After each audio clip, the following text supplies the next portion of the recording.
Good morning, everyone. We'll call the meeting to order for the day. First item is approval of today's agenda. Make a motion to approve with the agenda addition. Second. We have a motion to approve with the addition. All in favor signify by saying aye. Aye. Opposed, same sign. Motion carries. Citizens to be heard. Any citizens that would like to be heard on any item that is not on today's agenda? Seeing none, we'll move on. Approval of payment of bills and vouchers. Move approval of payment of bills and vouchers. Second. Motion and a second to approve payment of bills and vouchers. All in favor signify by saying aye. Aye. Opposed, same sign. Motion carries. And we have some employee recognitions this morning. Green Grant.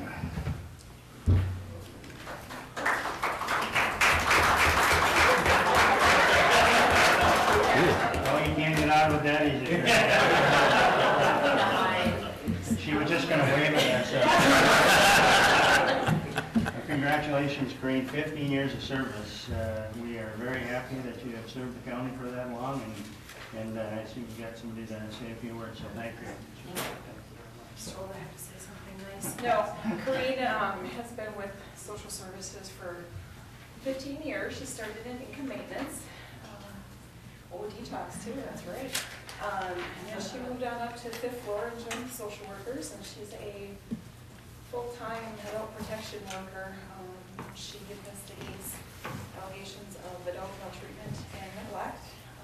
It's a very busy position, and I've only been Corinne's supervisor for a little over a month, but I have worked with her for the past couple of years, and I can say that our unit is very lucky to have her. It's a busy position, and she does quite well, even throwing in a dog bite or two once in a while. Thanks, Corinne, appreciate it. Amy Monson.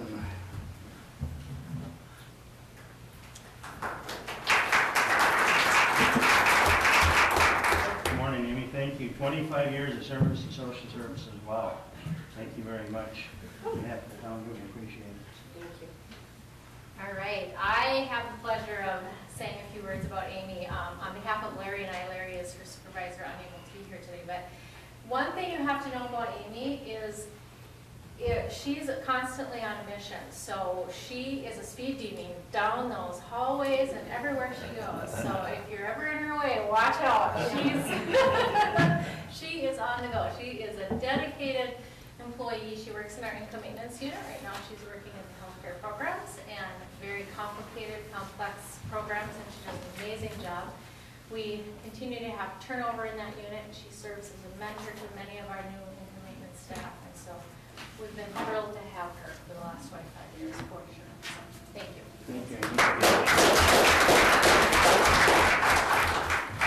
Karen Hagan, Public Health.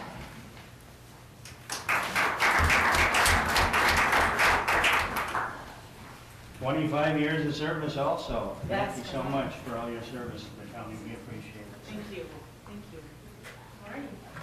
Karen has spent the majority of her career serving the most vulnerable populations in our community, over 65.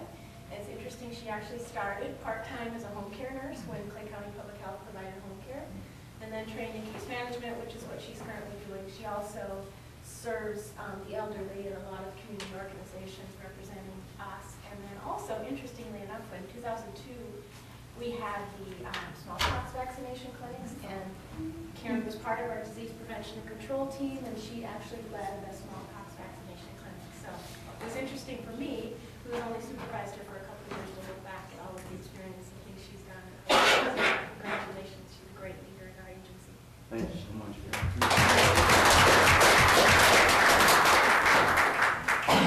And last but not least, Don Broughton, Public Health. And Don only has 35 years of service. Thanks so much, Don. I really appreciate you've done. And I'm appreciating being able to talk about Dawn, because yeah, the short term that she's been here, 35 years. She did a few years at the Standing Rock Reservation in the WIC program, but then she came here and obviously stayed here ever since. She's a dietitian, and she does an outstanding job. Not only is she an expert in this field, and a great resource for many across the state. But she also has a great positive attitude. She's just a great person to work with, and all of our clients love her. All of the team loves her. So we're fortunate to have her for another 35 years.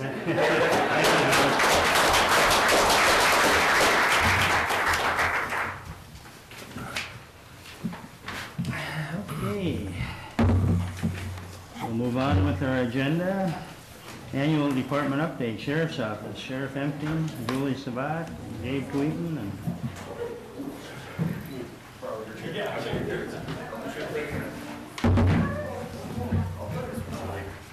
I'm a newbie.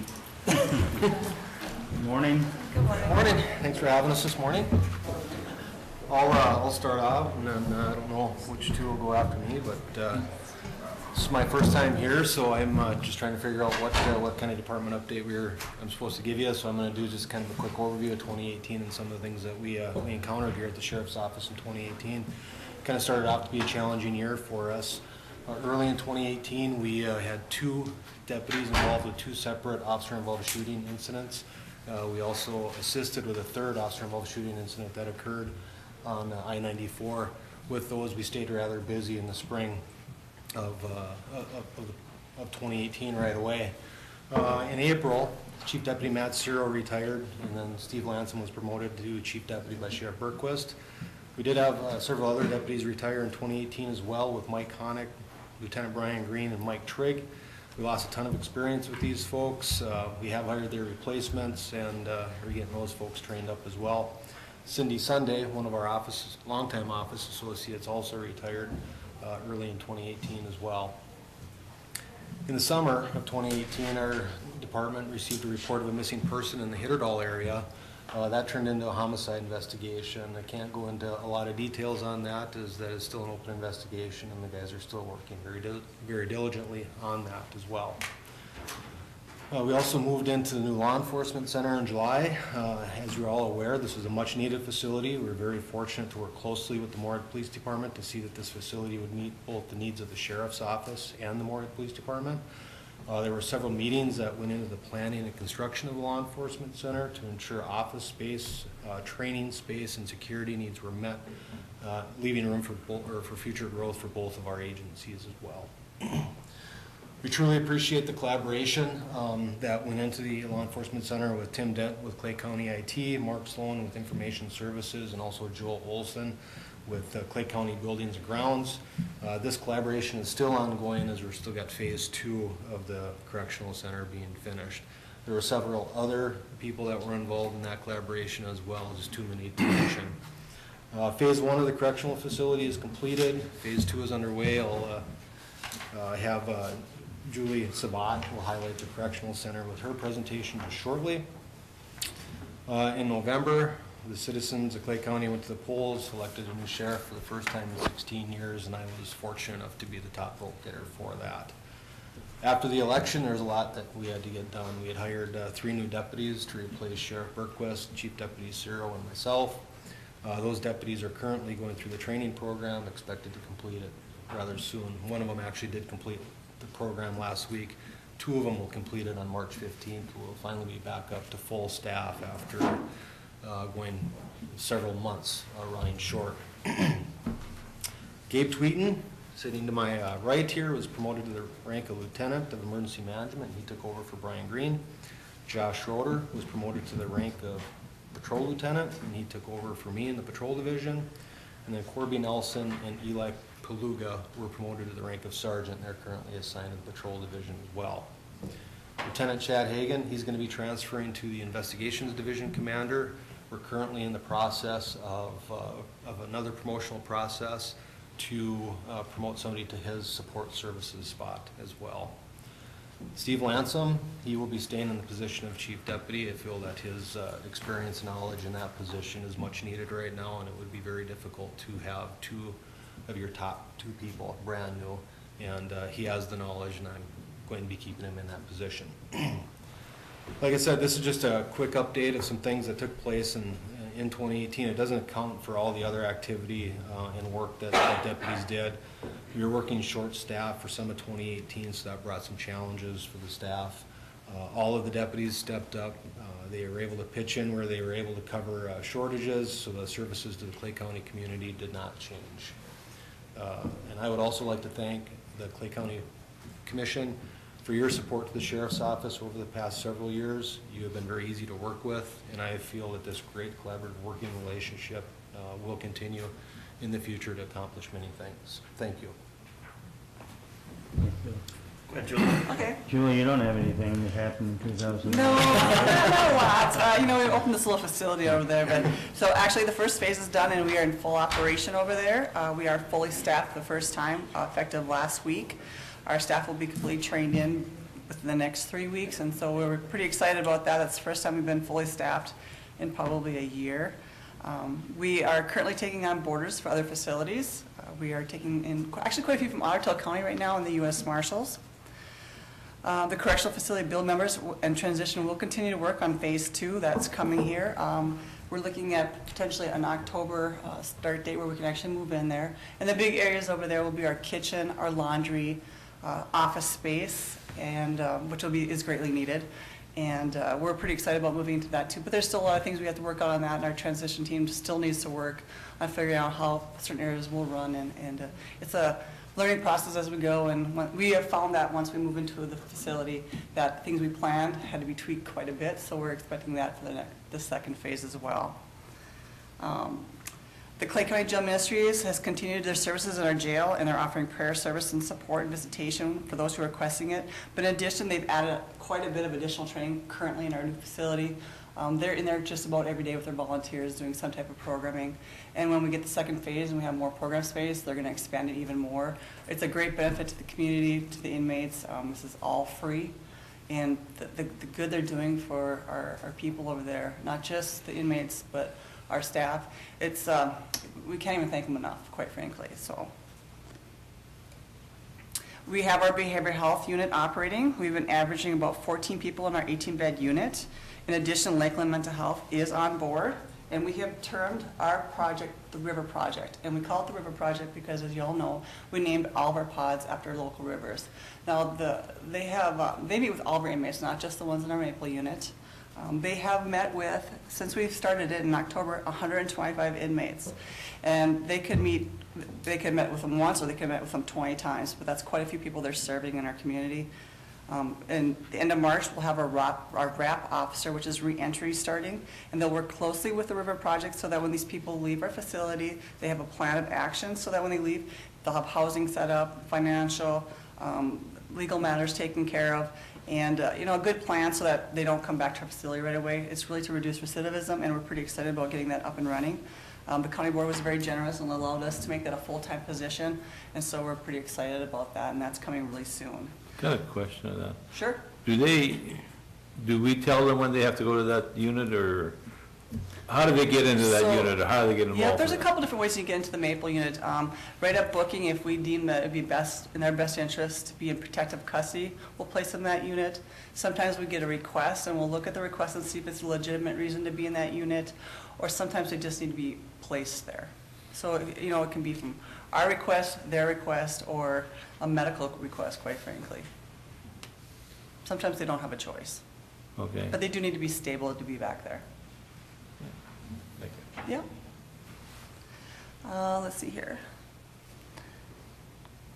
The last thing I was going to let you know, our ADP for 2018, which is our average daily population, was 130.24. Currently, for this year alone, we're at 109.12. So our numbers have dropped a little bit. We think it's temporary. We're already seeing an increase going up, so I fully expect our numbers to blossom right up again like they did last year. So.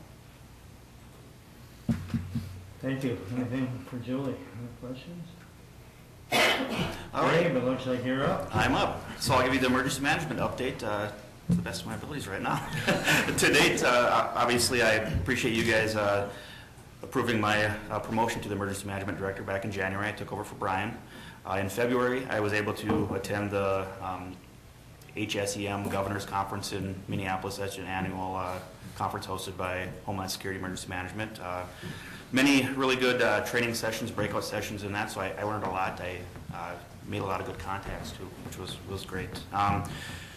February 14th through the 16th, I acted as the incident commander of the pipeline gas leak in Moorhead here, and that was a great learning experience. It was a pretty controlled emergency, so for me that was an excellent learning experience. Last week, I was able to attend a pipeline safety tabletop exercise in Fergus Falls that was attended by all the regional, I guess, pipeline companies in the area. So that, again, was a really good resource building and just getting to know some of the representatives from those companies, and the tabletop exercise was great. Some of the ongoing activities emergency management has going on this year is we are in the process of doing a 5-year update of our hazard mitigation plan for the county. So Clay County is working with Hundreiser Consulting and then the University of Minnesota Duluth on that. So that'll be, it's about a 12-month process. So I'm kind of at the beginning stages right now. Shortly we'll be sending out questionnaires to the communities and whatnot. Hopefully they will all adopt the hazard mitigation plan, and then it'll be brought before the commission here probably sometime at the end of this year or the beginning of next year. I'm just getting going on some flood preparation stuff. Hopefully we're going to dodge a bullet here, and I'm not going to have total baptism by fire, but we don't want you to get too much on the job. Right. But I am starting to just kind of review some of the old the flood stuff that Brian had, go over the plans. Going to work with some of the department heads in the county and just some initial meetings and stuff like that. So we are prepared. Been reaching out to some of our other city, state, and county stakeholders, and also private contractors and whatnot, just lining up resources in the event we need them. Also this year is the county emergency operations plan is up for commission review. So I'll work on that for the summer, just kind of update some things in that. And obviously we've got a new EOC and things like that, so there's some updating that needs to happen in that. And then towards or later this year, I'll present that to the commission also, and just have you guys review it and hopefully approve that. Some upcoming trainings and events. In April, myself and the Moorhead Emergency Management Director, and then some other key figures in our EOC are going to be attending a web EOC training, and that's a new component of the EOC. It's basically a nice way to share information with our EOC to the state EOC, and they're just unrolling it or unveiling it right now, so we'll be attending a training on that. In May, there'll be a train derailment hazardous chemical spill exercise that will be taking place out in Holly, and that's hosted by the regional hazmat team and then the Holly Fire Department. So obviously be playing a big part in that. In September, October, I don't think we've got the date firmed up yet, but we'll be hosting a senior officials workshop. So it's geared for county and city leaders. Texas A&M is a branch of their education component. We'll be hosting it. It's sponsored by all the regional emergency management directors out of the metro area.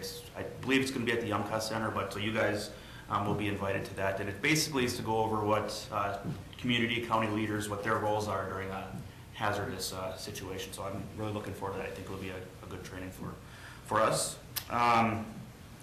In October, I have the fall HSEM conference and training, so I'm looking forward to that. Brian spoke highly of that. And then I'm just, obviously I've got a ton of continued education to do as far as the FEMA trainings and things like that, so that's kind of an ongoing deal.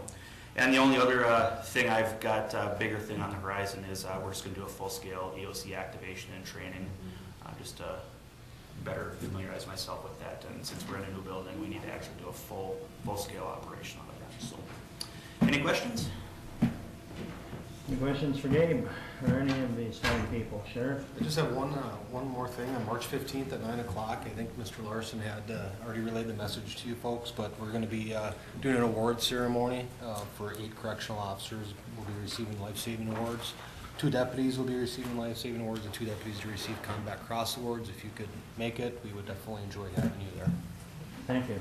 Thank you. Great work. I know I speak for the county board when I say we appreciate all the hard work you guys do, so, and your entire staff, so thank you. So. Thank you. Thank Appreciate you. it.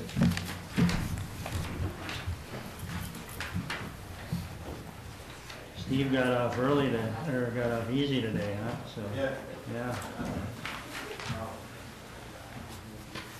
Okay, let's see, next on our agenda, request to fill vacancy for assessor's office. Nancy, good morning.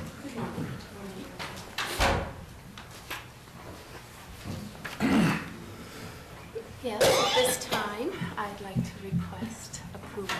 fill the position of our office manager appraiser and backfill if necessary.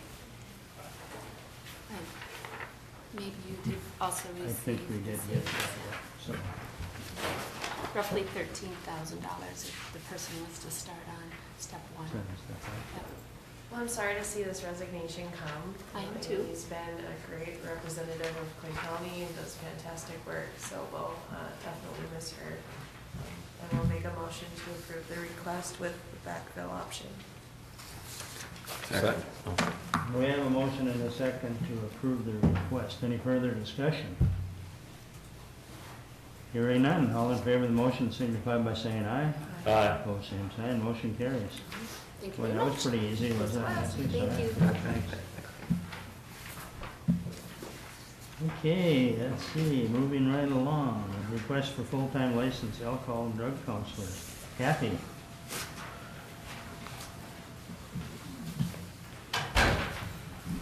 Good morning. Good morning. Pass the wage calculators around.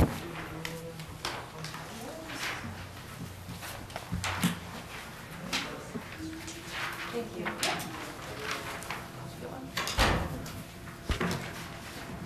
So on your agenda item, there's the additional information that was requested, and we also met with the PIC group last week, I think it was, so. It was. It was last week. Okay. And this is the licensed addiction and drug counselor for our detox program. And I did put the budgeted hours that we were converting in our budget. So I think you can clearly see that we had 1,664 variable hours of an assessor position in there. So we converted those to this position. And then also we had a contracted licensed addiction counselor that we can convert to this position as well.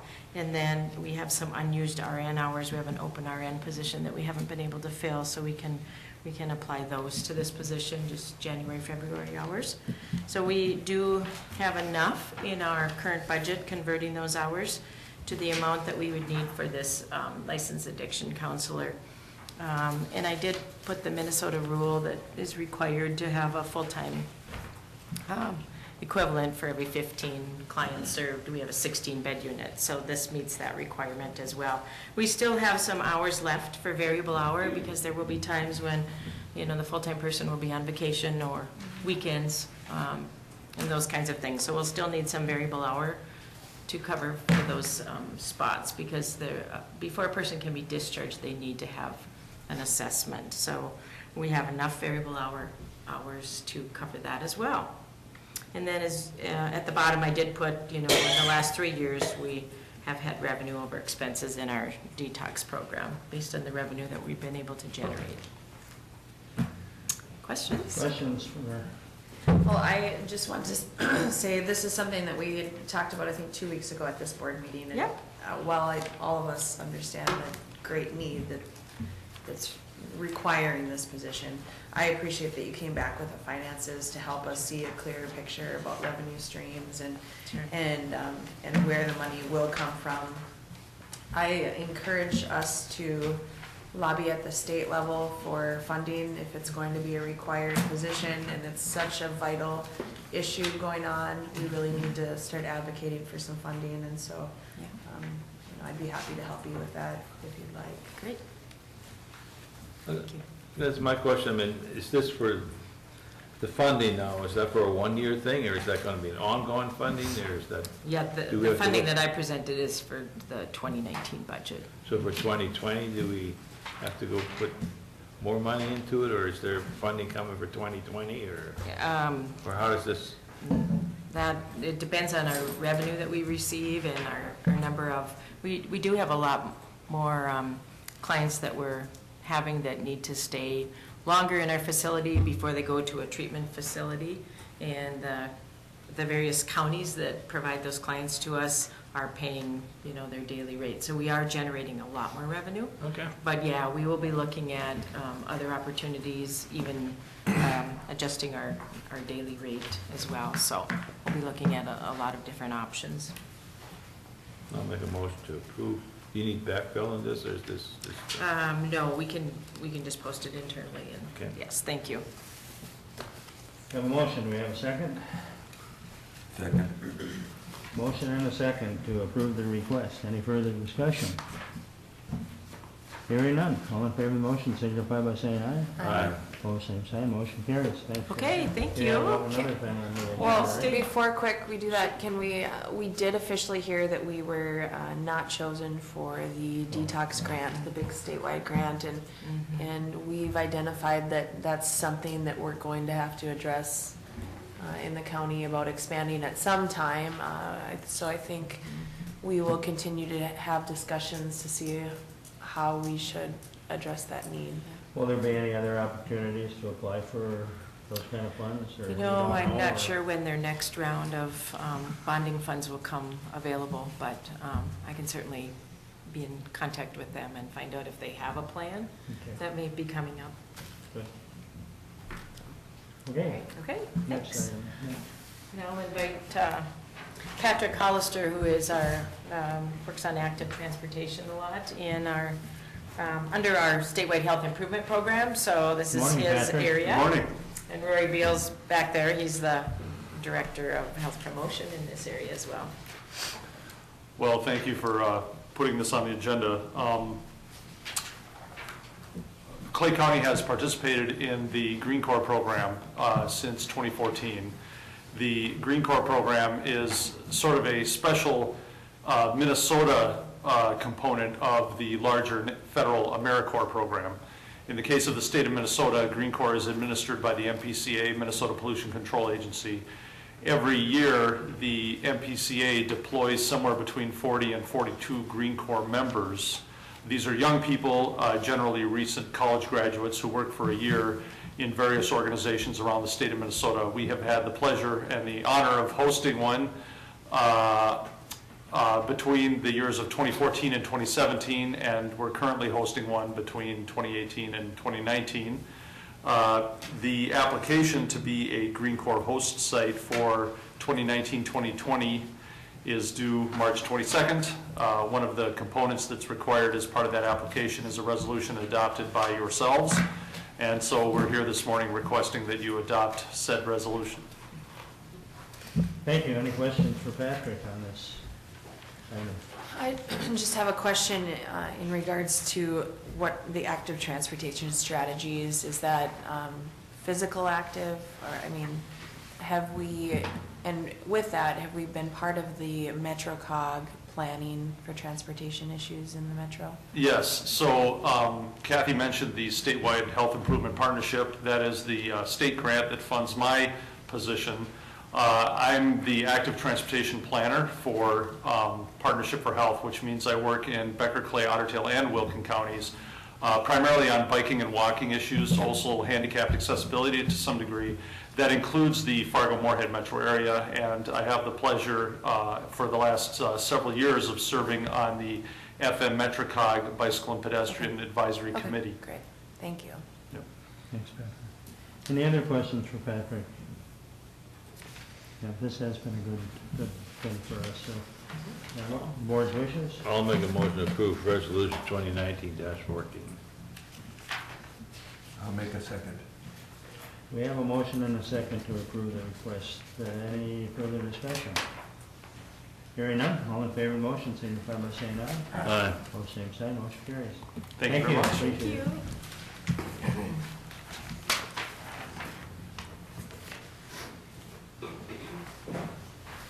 Okay, it looks like we need We Dave have an for. agenda addition. You can do it. Yeah, let's Yeah. do the agenda addition, so.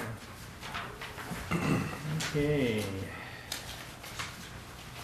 Request for change order for juvenile center construction project, Steve and James, good morning. Good morning, Mr. Chair, Commissioners. Thank you for adding this agenda item this morning. It's a little bit of a different format than normally you see. We had a owners meeting yesterday, and this issue had been touched on, but was formally addressed yesterday in the meeting. There's a change order request before you at $76,422. It is a combination really of three separate but connected projects. But one of the things that we identified in the meeting yesterday was this was a dollar amount which would need to come to the board for discussion prior to them moving further with any of these things. And so what I would like to do is maybe give James an opportunity just to kind of touch on each of these issues and give better insight to the Sure. issue. A lion's share of this cost is due to the design issue. It was originally designed to have all the resident lights turned on or off from the staff station, and it didn't allow us to individually have lights on or off. That was a major portion of it. It's a lot of wiring going back and forth. In addition to that, the original design didn't have, they call it a night light in here. It's actually a security light. We need to be able to see in there at night and check on, doing wellness checks, make sure that they're breathing in their rooms. So with the original design, it didn't allow us to individually turn lights on or off, or at nighttime to be able to see into the rooms. So that was a major issue. Some of the other ones was we need to add some more wireless access points. That was mainly due to there's a lot of concrete rebar in there, and there's a lot of wireless internet and stuff that everything works on now. So we had to add some wireless access points. Speaking with the architect, more public schools requested some more data and stuff to be added to their rooms. So.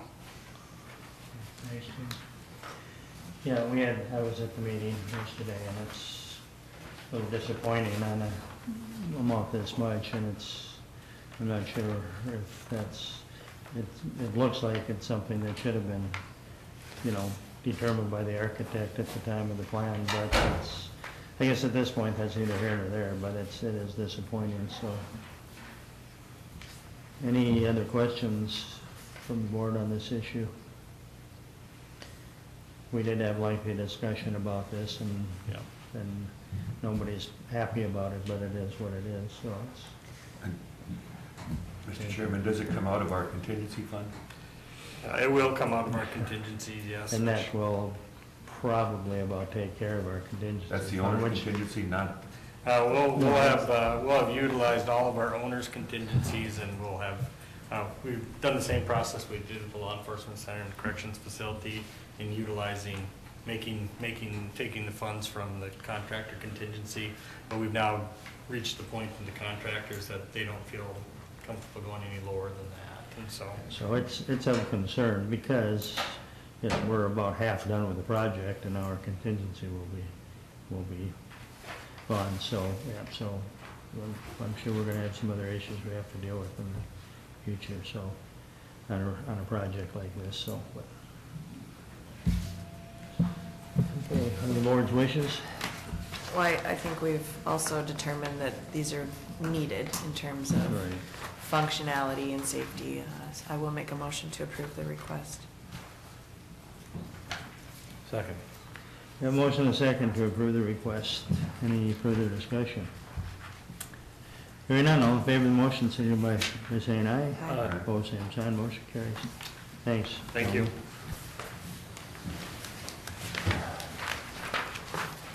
Dave, come on up.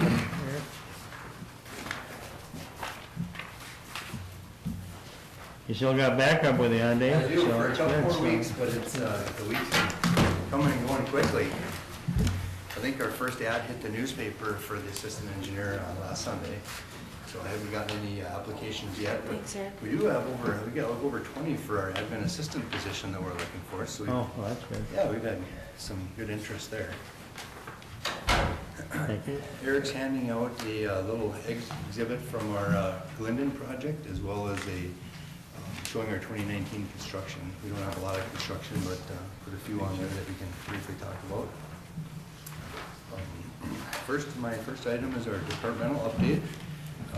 I'd like to share with you several notable areas within the highway department, as well as some exciting projects that we have for 2019.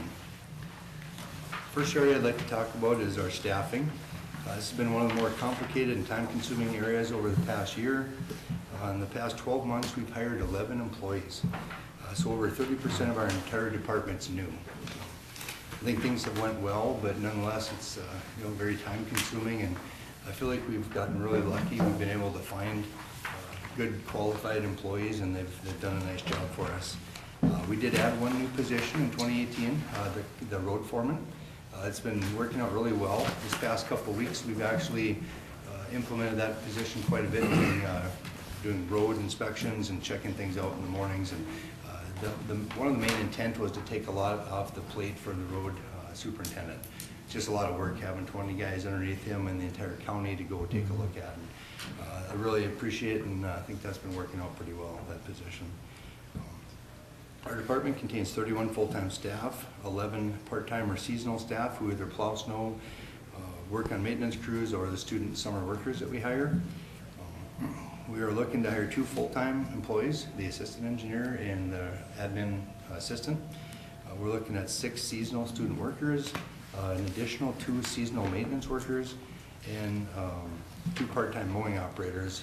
Those are really hard to find, but we're going to continue to see if we can't find a couple guys to help mow ditches. So, next thing I'd like to talk about is our budget. Our 2019 budget remained somewhat flat from 2018, which was nice to see. And from year to year, we don't like to see our departments jump up too much. So, I was glad that things stayed in order there. We did see a little increase in our state aid allotment, so the monies that we get from the user fund, from the gas tax dollars, we've seen a little increase there, which was nice to see too. It's always good to get a little more money for construction. As you remember, the construction bids that we got over the last year, I think it's safe to say that construction prices are on the rise. Labor costs are up, steel costs are up, and we're all starting to see the little bit of creeping up with fuel and gasoline. I guess it's crept up 20-30 cents in the last couple, 3 weeks. So the past 2 months have been very challenging, keeping up with the snow and the wind. We've paid out more in overtime, fuel, and steel cutting edges in the last year than we have in the last several years. So probably going to see a little increase there. We're going to have to keep a good eye on our budget throughout the next several months. We did hire dozers last week to push back some of the areas that we're just out of control. The drifts are getting so high the equipment can no longer push it back. I think I noticed too, the state on Highway 10, I think they had 5 or 7 of them out there all the way to Lake Park. So some of the townships have also hired us to do some blowing in some of the areas on their roadways as well. So we're all working together and we're just waiting for a little warm up, hopefully. One thing to note is in one day with all of our fleet out, we can spend over $5,000 in diesel fuel just in one day alone. So it adds up quick, and we're crossing our fingers for a good weather in March and April. Next thing I'd like to talk about is construction. We don't have that many projects for 2019, but we've got some big ones and some exciting ones. Eric will give a brief update on our 19 projects, some information on our bridges and where we're at with the waiting list there, as well as some news on grant opportunities that we've taken advantage of. Yeah, so I handed out earlier a little county map here, kind of overviews what we have going on. And really, we got some chip seals projects that are shown in magenta color there. And really, the story of our 2019 is Glendon. And I did want to hand this out. It's kind of a neat exhibit we used in one of our grant applications. But it kind of shows just the drastic change of what's going to happen out there. So basically, if you're looking at the first page, 12th Avenue South would be on your left there. You can kind of see the little image of what the road looks like today, just a narrow 2-lane little street, and all the students and everyone just walks right basically in the driving lanes because there's no room. And then down below you can kind of see what it's going to look like with the sidewalks and the parking lanes and so forth. So kind of a neat little picture to show you what it's going to look like when it's done out there. A real exciting project. Kind of bummed I'm not going to see it finished up, but I'll definitely come check it out. So yeah, that's the main story of our 2019 is Glendon. And then a couple other quick projects we'll be doing. We've been working a lot with Oakport Township to pave 15th Avenue North, just above Dilworth there. Plans are done there, and hopefully we'll be going out to bids in about a month here. Seal coat projects are shown on the map. We've got about 2 township bridge replacements we'll be working on, one in Morkin and one in Elmwood Township. They're shown on your map here as little dots. And then also, we'll be working with Joe and construction engineers at the courthouse again. We're gonna help them out with a few sidewalk replacements, ADA work, maybe some mill and overlay cleanup work around the campus. So, and that's pretty much our construction season in a nutshell there. Other thing I just wanted to touch on real quick, a couple grant projects that we did last year. Sabin, we did pave a 1/10 of a mile there on County 67. They got a $250,000 grant from the state for that. Clay County, we did the overlay by Downer there. That was a $450,000 grant we got. And then the Oakport project that I just mentioned, they got a $520,000 grant. So it's a nice little influx of money we've been getting from the state there. And then I guess that leads to the bridge bonding. Like, I think it was 2 weeks ago, we brought in the resolution of the bridge list. And I know Frank is really familiar with this, but that list, it seems like it just keeps getting stacked. And the reason for that is we're basically waiting on funding from the state through the bridge bonding program. But currently, we have 6 projects approved and on the waiting list. Basically, the plans are 100% done. We're just waiting for funding. And we have about 5 other projects in the design process that'll get added to that list. So, so all together, you're looking at about over $2 million worth of box culverts that we need to get done in Clay County. So, and one positive thing, we did get some federal money for some of those box culverts. Dave and I just found out about a month ago that through the off-system bridge program, we're going to get about $900,000 in federal funds to help with some of those box culverts. So, yep. And some of those are township and some are county, is that right? No, so they're all county structures, but none of them are on major roads. So it's a separate pot of federal money for some of these lower volume county roads. So that is funding for 2020 that we actually have. So we're excited to chip away at a few more of these box culverts. And one of those actually is a bridge, I guess, by Sabin. Did we do any last year, or have we got the Newland one down there? That one, they're pretty much all on hold. We have 3 township bridges that are kind of fighting for priorities right now. We got one in Ewan, one in Glendon, and one in Elmwood. And we're still kind of working. I guess I feel like those are big bridges. They're going to eat up several years worth of town bridge pot of money. So we're going to have to prioritize those. And I think rather than, I'd like to replace the smaller ones with box culverts as long as we can and kind of limp those ones by. I guess that's kind of where we're at. Yeah, and then that's pretty much it for road and bridges. The last thing I just wanted to note, the engineering department in the last year, we've worked a lot with soil and water.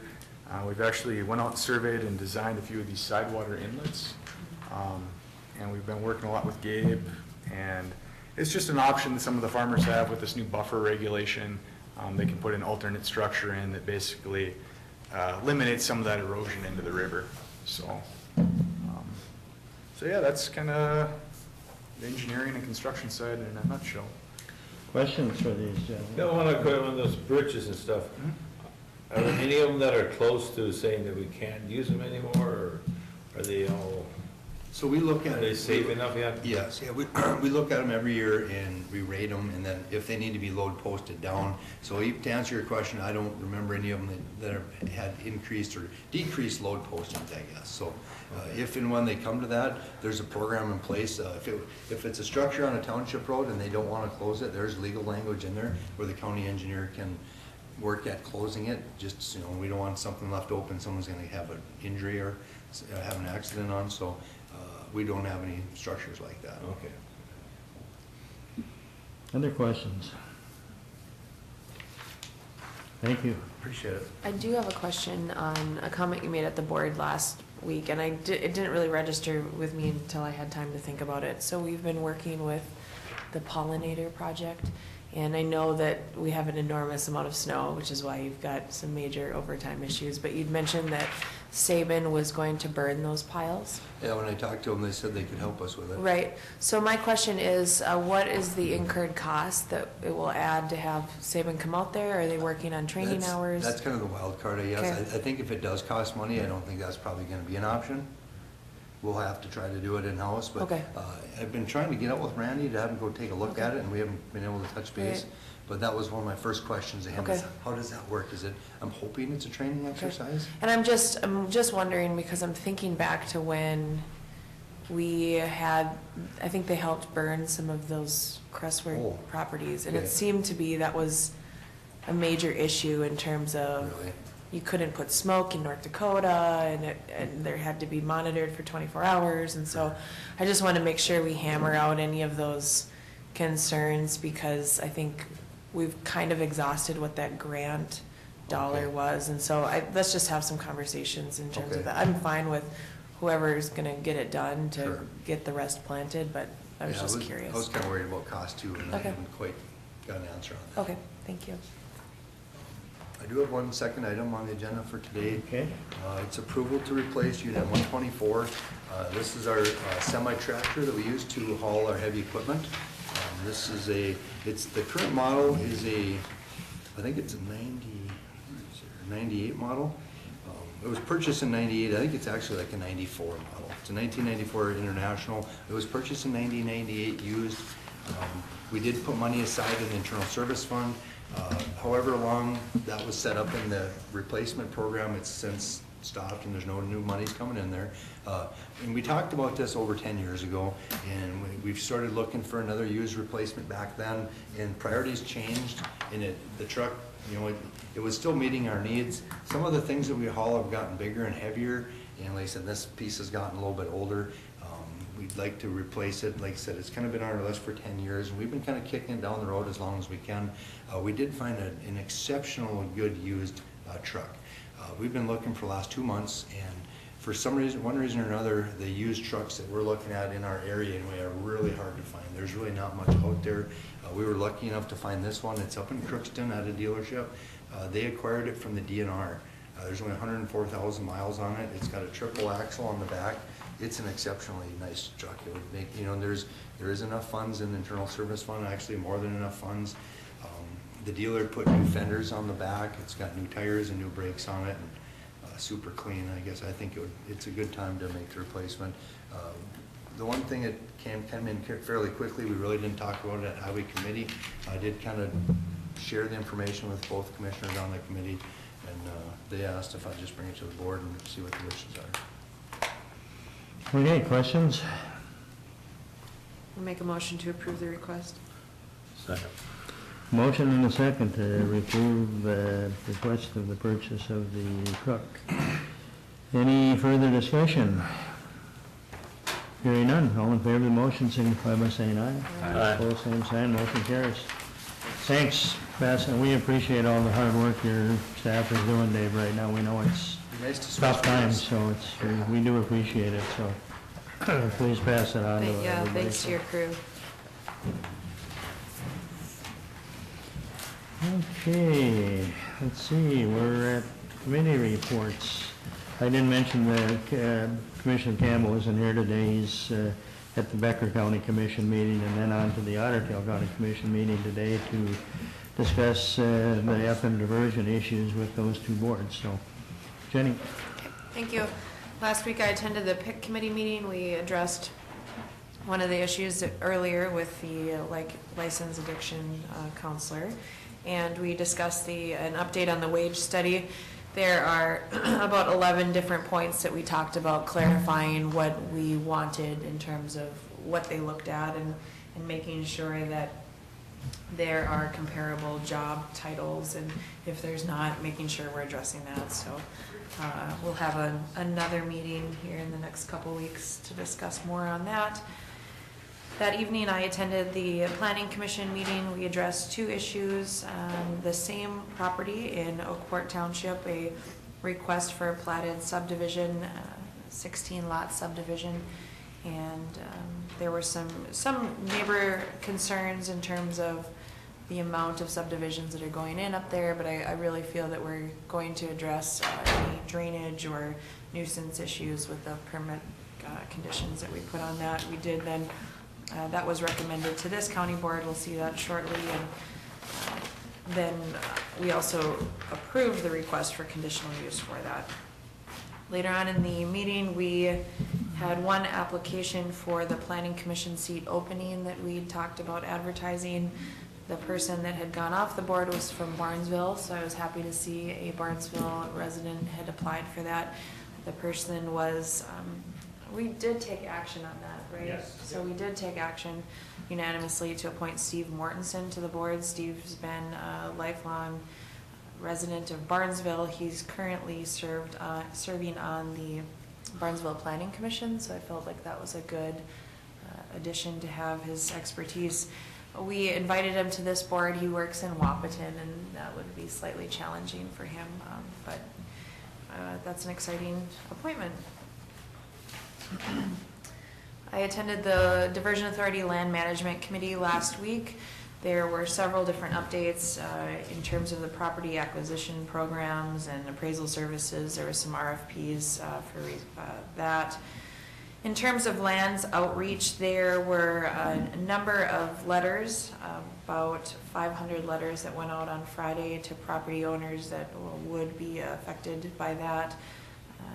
That was went out to them to basically start a conversation. That's part of the criticism that I've really heard, is that there has been a lack of outreach to those landowners. So I really feel like this is good to have conversations starting there. We had an update on the upstream mitigation plans, and they've looked critically at the agricultural subcommittee, and that really started I think with John Everett, when John was on this board. They had a lot of discussions then, but through the process of the last few years, it's kind of stalled in terms of what they've been able to figure out at those meetings. And so they're looking at picking that back up and having a farm impacts working group to shape the scope of what those rural land impacts and compensations would be.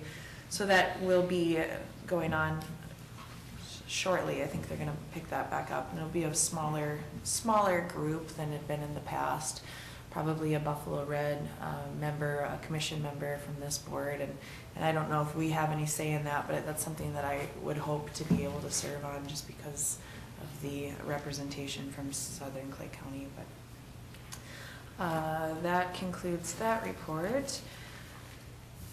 I also attended the Lakes and Prairies Community Action meeting. We had a spotlight on the Head Start in Clay County, and those numbers continue to go up, and we're in the process of moving, adding an additional 2 classrooms, so we would take the 2 half days and become full days. And so their results from kids that have been in that program really show that it's a definite worthwhile program, and it's always close to my heart because I have a Head Start son who that helped him greatly.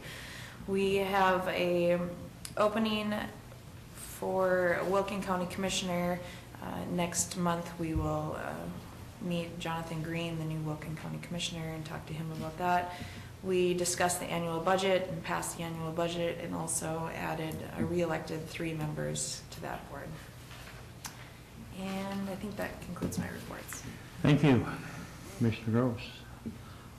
I attended Buffalo Watershed, the One Watershed, One Plan meeting last Wednesday, and there they were going over those 30 items that they thought would be the issues for the One Watershed Plan. So they had an open house, and no more new issues came on, but now they're looking at prioritizing those 30 issues and then putting in some sort of plan. How can we measure these 30 items? Are we working on them? What procedures they're going along? Is it a 1-year thing, a 2-year thing, or whatever? So they're trying to come up with a plan to measure these items. They also recommended the policy committee. They encouraged us to attend the advisory committee, we'd like to go to meetings, so add one more meeting to that one. But it's, the policy committee comes on, and then you really don't know what was discussed at the advisory committee, so you're not that knowledgeable on it. So we were sort of recommended the policy committee and do attend at the advisory committee meetings. Okay, and then that evening I attended Historical Society. Had a meeting there. I don't know if you read today's paper or not, but the big event coming up, Bollywood, is coming up in this weekend. I think it's this weekend, March 9th. They're having some festival there. So other than that, they had a good year last year, still doing good there. So, and I think they came up with I don't know if I reported it last month or not, but they do have a new contract for the rental agreement over there. So that's been worked out. Yesterday I went to West Central Initiative down in Fergus Falls. There they discussed, we had the election of officers and stuff like that, but the main thing was the early childhood that they're working on, trying to, the child care problems that are going on, not problems, but concerns, that why is there less child care being going on, and the cost of running, for these providers, there's provide health insurance for themselves, and stuff like that, or for their staff or anything like that, most of the time they're paying around the average cost, salary for child care workers about $10.75, and they're having a tough time staffing their people, it's tough to maintain a life with $10.75 salary. So, and they were looking at, our young children right now, 0 to 5, right now they're 20% of our population. And if you look into the future, they're going to be 100% of our population. So, there's, if you just look at the youth, we don't have so much youth right now, but, in the future, that's our future population, so I was concerned about there.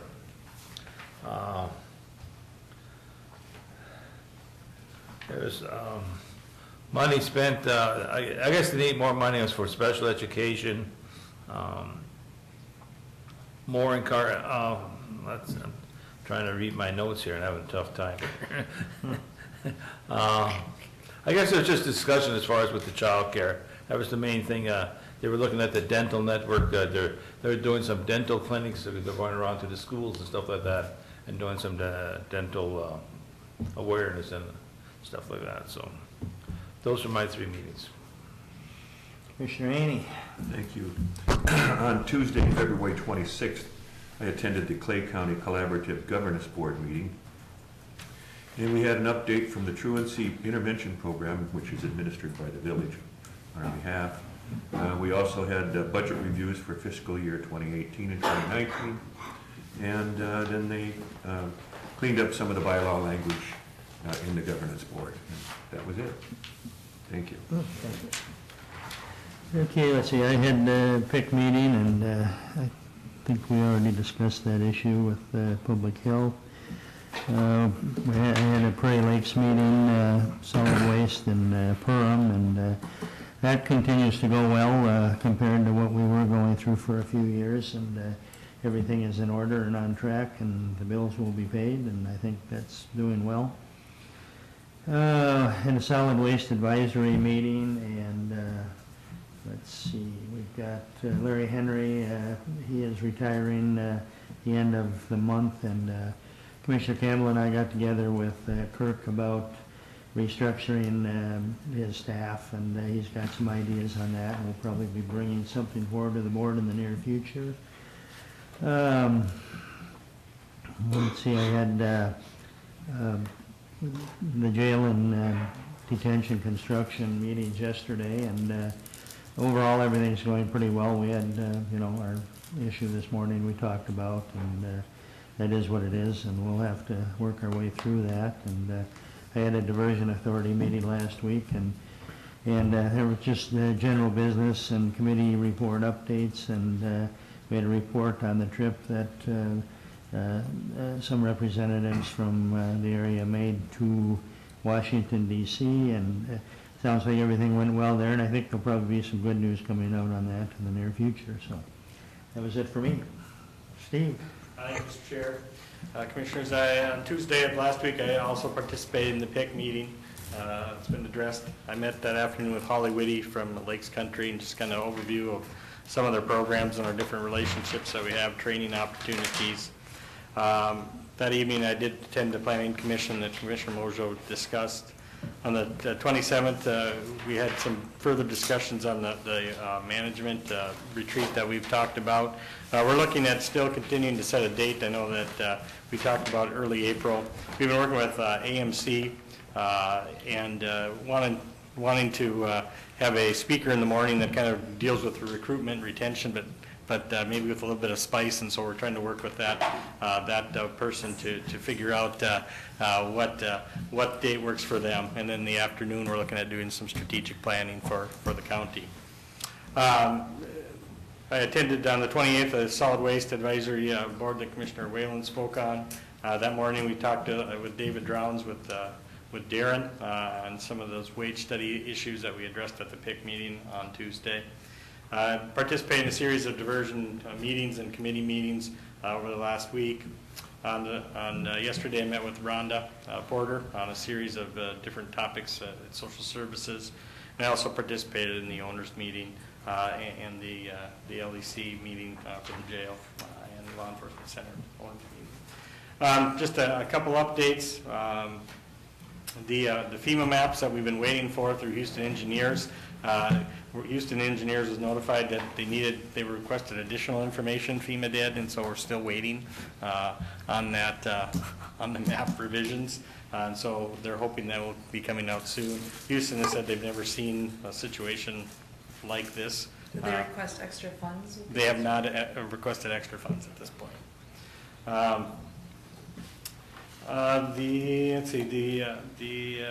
The last issue I guess that I have is just providing public notice that next Monday, March 11th, we will have a quorum attending the Buffalo Red Water District board meeting at 7 o'clock. So that was located at the Water District in Barnesville at 1308 4th Avenue Northeast. That concludes my report. But also that is a public meeting. A public meeting, correct. Colleen, anything else for us? Anything else? Anybody else? We're adjourned.